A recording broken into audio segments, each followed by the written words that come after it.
This is Pastor Williams coming back with another video. God has spoken to my heart to bless some people that would have dreams. I'm at a baseball field. I'm going to show you three parts of the baseball field today. But the problem with a lot of us is that we have people that have in our life they call dream killers, or people that have tried in our life that's to kill our dreams. And today I'm trying to make this video. I'm sitting over here in the fan part of the baseball field. And one thing about people as fans is it's two kinds of fans. It's fans that actually people that actually is rooting for the team, and it's people that's over here rooting, judging the people that's out there because they didn't never finish their dream of playing baseball. They didn't know that playing good was part of it, but having a good grade was another part of it. And so some of us the same way when we come down to actually having a dream, because we don't understand that having the dream is one, but having the information is two, and carrying it out, having a dedication to carry it out. And it's amazing that these people say here, when you're winning, they're oh man, they're winning, they're cheering you on, and man, they're really doing a really good job. And then when you start losing, all of a sudden, they start judging you differently. We got people in our life when our dream looks like it's getting where it need to be at. They really on our side when everything's fall apart, or we don't have the things we have. Isn't it amazing how they change? The same people that's cheered me on and told me it was good, and all of a sudden we actually did that. I had a son that actually went to a championship, and he went to the championship twice and lost it twice, and I didn't know what to tell him because in my dreams I got to the championship. I had in my life, I got to the championship and blow it, and so I didn't know how to, because nobody never told me how to deal with loss in the championship. A lot of you have got close to it. Now, while I'm talking, notice that Joseph didn't have any problem with any of his siblings until he started telling them about it. When God gave him the coat, all of a sudden then there was a problem. And notice this, and now they want to tell him that something wrong with him. Then he ended up in a pit. Then he ended up being sold. Then he ended up being a slave, and then he become locked up because he get false accused of something that he didn't do. But he was in prison, and he much in prisons. You can tell people that got dreams on their lives or calls on their lives. Wherever they go at, the people that's around them get blessed. Here's this man in prison, serving prisons, and then all of a sudden he began to dream, and people began to still come to him and ask him, what's going on with my life? And he prophesied, even though somebody's attacking his dream. He prophesied to the man and told him, tell the king when you get to see the king. And then now he's now in the presence of the king. Now, I just brought that in to give you some clarification to people that are religious people or people that want to judge my tape. So I'm going to give you something to go with. I'm going both sides. I'm going natural and spiritual. Now, playing out here, I'm a fan, and my team is winning. They're winning, and man, I'm so excited. Glad I'm excited. Hallelujah. But now I'm looking at my team, and my team is losing. And now I'm judging them completely different now. But now notice this. The person that had a dream that could play baseball, but they didn't play like they should. And then now all of a sudden they say, man, you need to choke up on that bat more closer than that. Man, you need to get behind that ball. But listen, when you had the opportunity to do it, what happened to you? What happened to you? Why is it that all of a sudden that you judging what I'm doing? Why is it, oh man, hey, that ball coming. But why is it when balls came to you? It's amazing that people that failed in life will be the greatest judge against your dream. And you got to learn to deal with haters and dream killers, because they are people that are snipers that are out to kill your dream. They're doing everything they can to discourage you, to tell you cannot do it. But look at somebody and tell them, when you tell them that it's not based on my ability, it's based on what God put in me. He put something in me to do what God called me. And so today I'm trying to get you to understand that even though you failed in a situation, get back up. Don't let these people that ain't playing the game. Now notice, in a few minutes I'm going to show you that now, because fans are so cruel, they put a fence between the players and the fans, because they didn't want them to mess them up. You need to put a fence between you and your haters and people that are trying to kill you. You need to put up a fence to stop them trying to kill you. Now, when I leave here, I'm going to the players. to show you where the players sit at. Okay, and I'm gonna do that to show you what next part. Okay.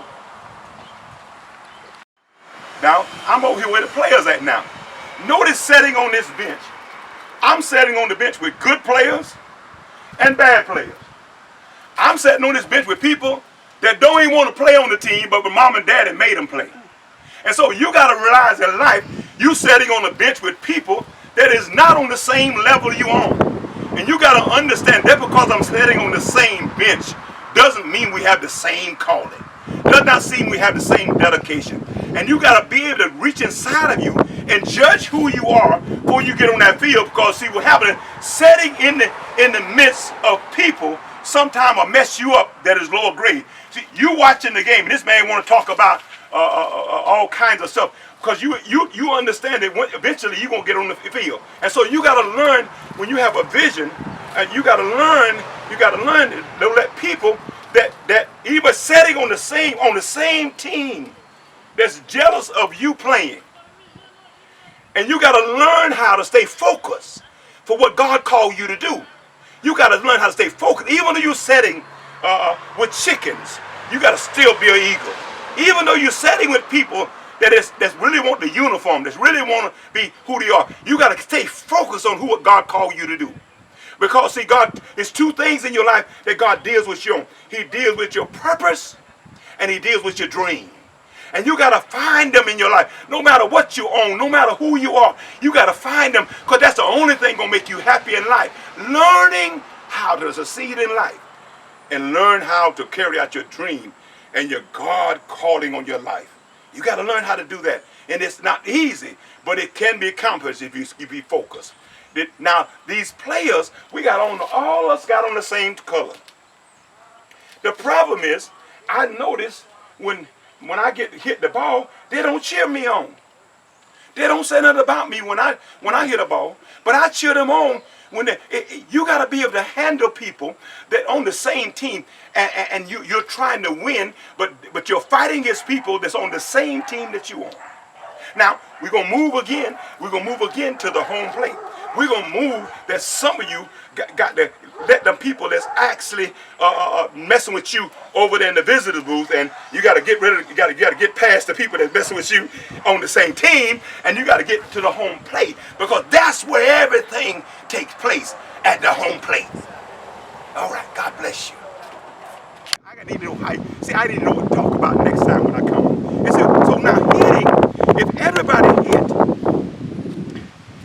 if they get out, see what happened is people don't really give you any praise because you hit. They want you to get on base. And so what you got to learn, why I brought this dream is because I know a lot of you had some hardship. I want to say this to you. Don't judge who you are because you went through some hard times. I got up in the first inning and I struck out. I got up in the fourth inning and they put me out. But I got up in the ninth inning. It was tied, 10-10. Everything was on me. 2 outs, and everything was waiting on me.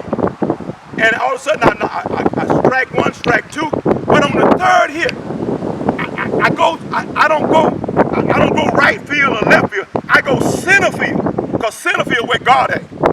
I knock it over. Then all of a sudden, now everybody's praising me, and I know, in my back of my mind, this was God. But then when I'm running the base, I understand them same people that wait me for home plate was the same people in ending 1, ending 4, and ending 6 that booed me. And I got to be able to handle how I treat them when I come to home plate. So my thing to say to you is, watch them dream killers. Watch how they be around you. That's to kill your dream. But don't hate them. Learn how to put a fence between them. Ain't that amazing sitting here? We got fences all around here because your fans are crazy. Ain't it amazing how we done turned a game into an occupation? Ain't it amazing how we done become hostile in games, want to kill people, hurt people? Because we only take things, that natural things in life, what we can do more exciting than spiritual things. People will come, deacons will come to this and holler and scream and go to church and not say nothing. Preachers will come here and holler and scream and not say nothing. People know all the stats of the team and don't know the stats of God, because God has never failed. He never can fail. And me saying this to you before I close, get back in the game again. Leave the fan and get back on the field and play again. God is waiting for you to show up. He got a glove for you. He got a ball for you. I'm telling you, some of you give up. But I'm telling you, God is a righteous man. But he'll get up. And I'm telling you today, you're going to get up today. I love you. Be blessed. Please leave your comments. Don't like it's not good for me. Leave your comments so I can read it, so it encourages me. And you don't know who you encourage somebody else to look into this video. So encourage them by leaving something, comments on it. I'm one of the ladies that makes the tape behind me now. I got looked at the last statement and I didn't see no comments. See all these like. I said, check that video, because that video must be messed up because I ain't got no likes. So please help me out. I'm a little older now and I need likes. Love you. God bless you. Have a blessed kingdom dimension.